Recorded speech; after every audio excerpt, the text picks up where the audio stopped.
อย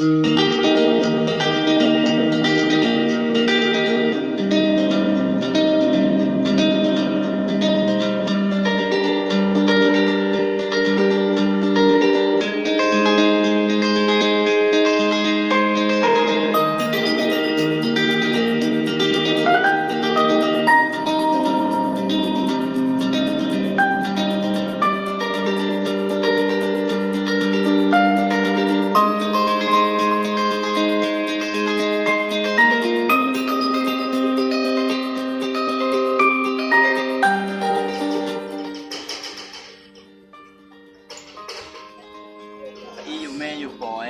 ขนมเงินเนี่ยหอดูว่าไม่รอตัวปอจริงรอเตียน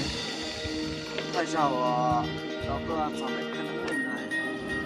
ในเรานะเราตัวเรานี้นะน้องยังน้องว่ากินโอ้มหาสัจจ์ยังตลอด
เพลงดีกว่ากันเลยเด้อ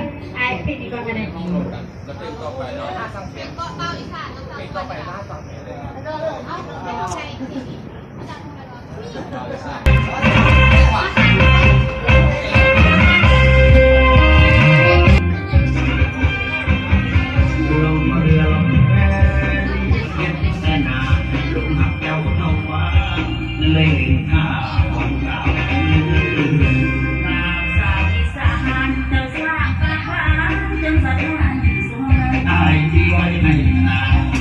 ของใจว่าเรื่องโอ้เรื่องมาเป็นหน้าเที่ยวไปเกี่ยวกับผู้เล่นหรือใดจะสู้กับใครเนี่ยฉันกูอยู่ในห้องที่เ